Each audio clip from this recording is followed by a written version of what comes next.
Hello friends, how are you?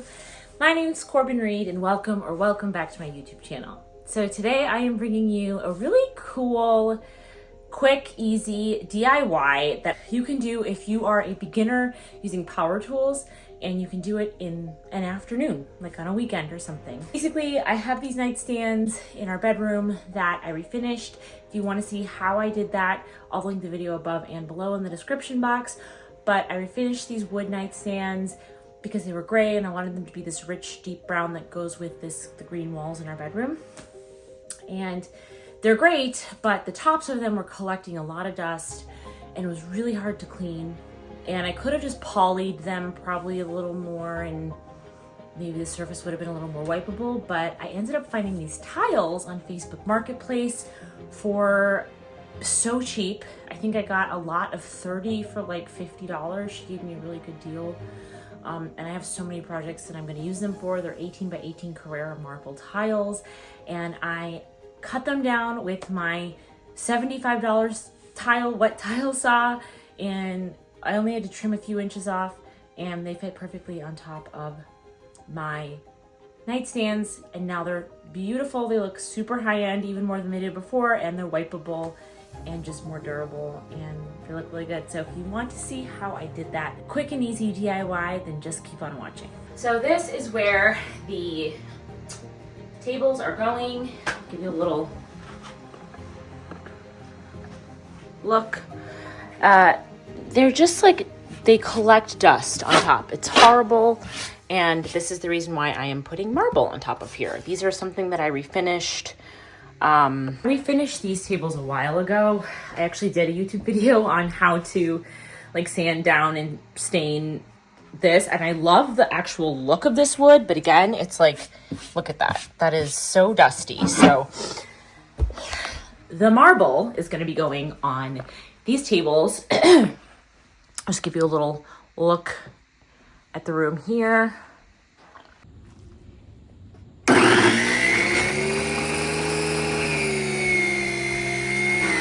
So here I'm just using my tile cutter. I'm not sure if this is discontinued, but they have a very similar one at Lowe's for about $60, which I will leave linked for you all down below, and I highly recommend you purchasing if you are a beginning DIYer. I'm just cutting 3 inches off one side and 1 inch off the other.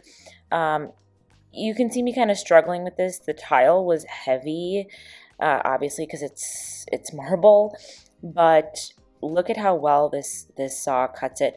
Also, I've used this for so many tiling projects, and the blade is a little crooked. That's why I'm struggling with it too.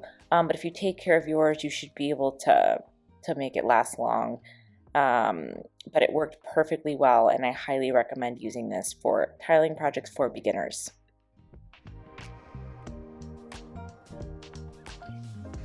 So yeah, let's take a look and see if it fits.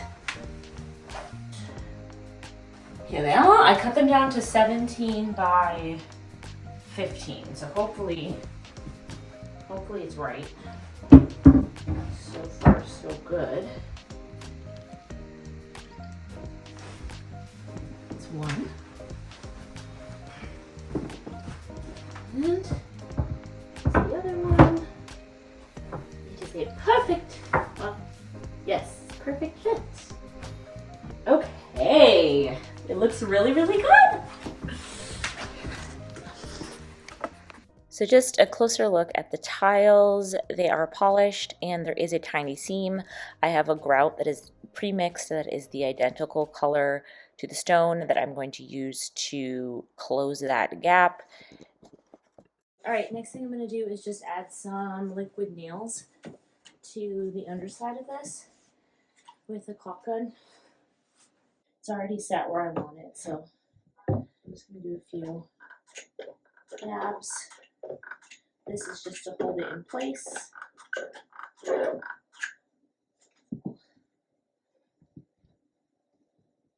And you can add like a weight on top of this or something if you want, but really not necessary.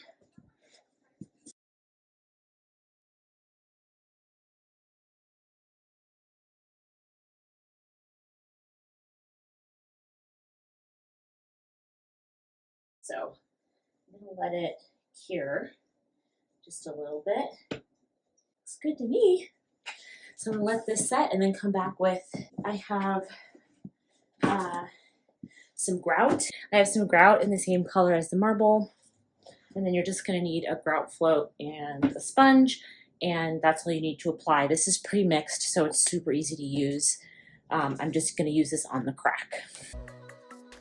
So you can't really see here, but I just have a bucket of water below me, and the grout float is basically like this sponge, hard sponge that you use to push the grout into the crack.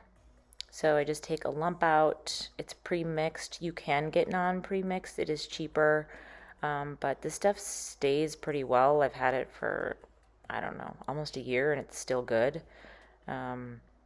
But because it's the same color, it's just going to blend in the tile and make this look like one piece. So I push it in the cracks, smooth it over, then use the water and the sponge to wipe the excess off of the tile. And that's really all there is to grouting. I'm also grouting the front and the back, so there's no gap in the front. Again, I want this to look uniform and like one piece of marble.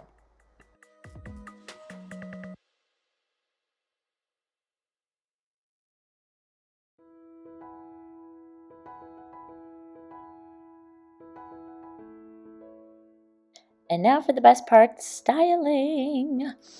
I have this vintage vase from Olive Atelier that I just have some cedar faux stems in from Target, a marble Calcutta tray from Amazon, and some books. This is my husband's side of the table, so he sleeps with an alarm clock, and we just keep it really simple here so that there's space to put more stuff on it. But I really love the way this add to the nightstands lightens up the nightstands and also just makes them more hygienic. And then on my side, I also have a pinch neck Olive Atelier vintage vase, this marble tray, which is an old marble tray from Studio McGee at Target, some interior design books, of course, and a candle, and some leftover stems for winter decorating that are also faux. And that is it, you guys, keeping it really simple and functional for the nightstands. I love the way, again, they lighten up the room and just make everything look more luxe and practical and functional and easier to clean.